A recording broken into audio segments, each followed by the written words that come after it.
Today's review is sponsored by Car Jousting, now with a 10% survival rate. Watch it, Alan. I'm shooting.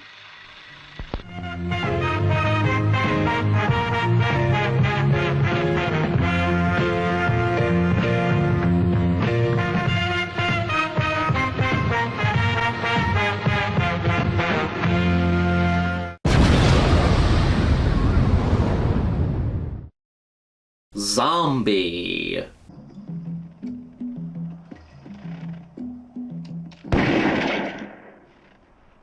I love Italian horror. From giallo movies to cannibal flicks, I absolutely adore Italian exploitation movies. And when it comes to Italian horror, my favorite director is Lucio Fulci. He's not just one of my favorite horror directors, he's one of my favorite directors, period. And his most notorious movie is without question Zombie.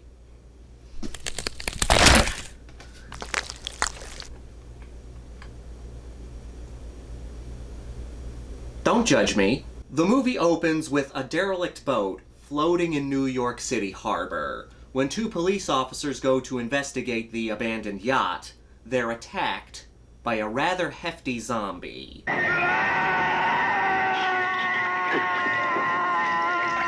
The walking corpse disappears over the side of the boat after ripping the throat out of one of the officers. We then follow a young woman named Anne. The abandoned boat belonged to her father, who's been missing for quite some time. Where's your father now?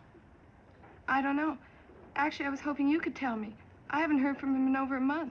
With the help of a reporter named Peter, they charter a boat from a young couple on vacation so they can go to the island of Matul. This was the last known location of Anne's father. When they arrive on the island, they discover that the dead are coming back to life and devouring the living. The gore starts to spill, and we get our zombie movie.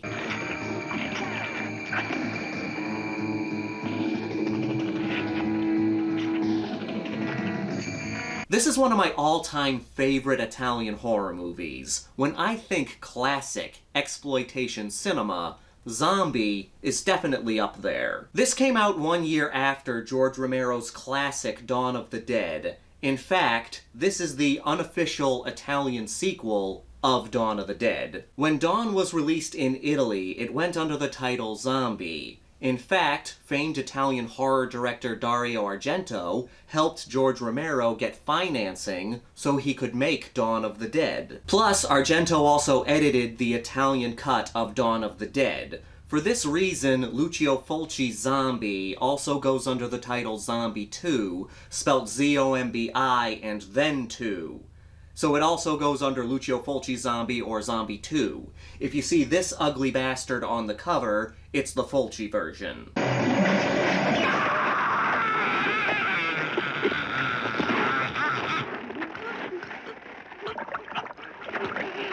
In Italy during the 60s through the 80s, it was not uncommon to make Italian sequels or remakes to popular American films. If you were a filmmaker and you went to a production company, they wouldn't ask you, "What's your movie like?" They would ask you, "What movie is your movie like?" This was one of the many roadblocks Italian filmmakers like Lucio Fulci would have to deal with back in the day. There was such a high demand for movies in Italy back then. Production companies would be making at least 300 to 400 movies a year. So filmmakers were given a very short amount of time to make these movies, and a very little amount of money. So they had to use different tricks and shortcuts so they could finish the movie on time. This included things like not recording the audio and putting it in later. This is why so many Italian movies are dubbed. I have to go to the hospital. They found another one. They have. Haven't they? They also did things like having the actors perform dangerous stunts without much safety equipment. I mention this in order to talk about one of my favorite scenes in horror, the scene where a zombie fights a shark.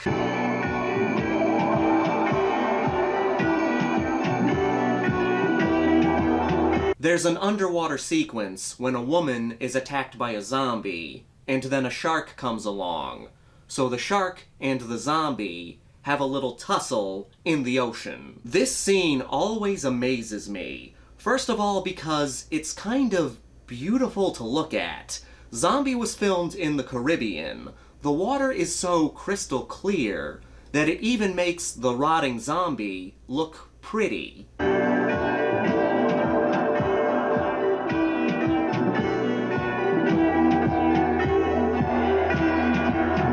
But what makes this scene so incredible is that it's all real. Okay, of course the zombie isn't real, it's a guy in makeup, but the shark is real. They used a real tiger shark, while a guy in full zombie garb wrestled around with it with no oxygen tank.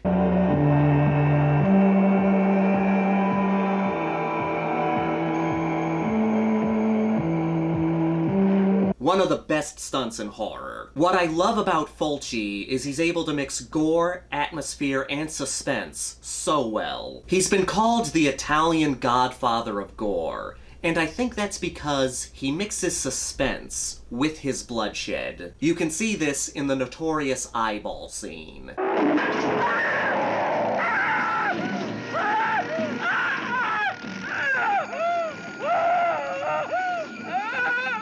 The tension is unbearable, because you're watching this splinter get closer and closer to her eye. And as much as you want to look away, you can't, because you want to see if there's a payoff.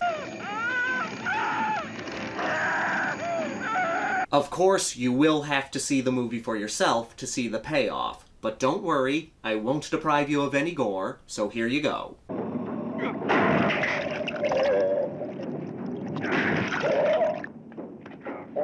But like I said, Fulci also mixed plenty of atmosphere in his movies. It wasn't just about the gore. He knew that watching zombies rise from the grave could be just as effective as seeing them tear somebody's throat out.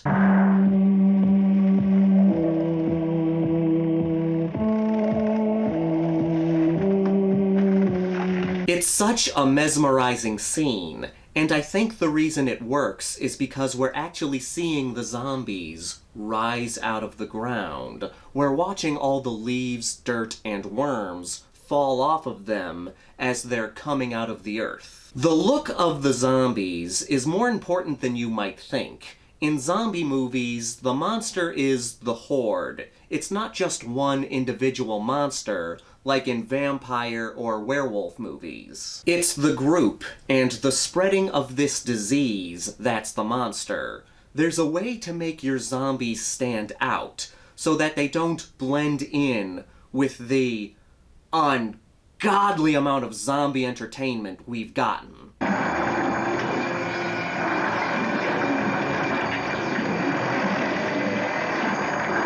I'm gonna be honest, I've been pretty zombied out because of all the zombie-related material we've gotten over the years.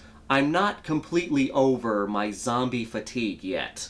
I blame you. There are still plenty of zombie movies I love. I'm just hoping that the genre will go away for a few years. Not die completely, just take a break for about 5 years so that we can continue to love these classic zombie movies and allow new movies in the genre to become classics. Anyway, enough of my rambling, let's get to the Grindhouse rankings. Now, this is a zombie movie, so the body count is a little too high for me to count. We'll say somewhere between 1 and 1,000,000. The kills include, but are not limited to, eye stabbings, throat rippings, bullets to the head, and good old-fashioned zombie feeding frenzies. We once again have a fantastic musical score, which is common in Italian horror movies. It meets the zombie requirements with plenty of blood and gore, zombie eating scenes, and an exciting zombie climax. The nudity is on the high, with 4 breasts and a shower scene before getting eaten by the undead. We've got a zombie fighting a shark, which is awesome. The gore is great. We've got plenty of atmosphere and suspense, and we like the main characters. There are few assholes to be seen. For me, this is a high 4.8 out of 5. It's my second favorite Fulci movie. We'll get to my favorite one at a later date. This is highly recommended, especially for zombie and Italian horror fans. Thank you all so much for watching and supporting my channel. If you're new here, please subscribe and give this video a thumbs up if you like what I do here, or give it a thumbs down if you don't like what I do here. Leave a comment down below. Let me know your favorite kill in a zombie movie. This is the Maniac, here to remind you that the Grindhouse will never die.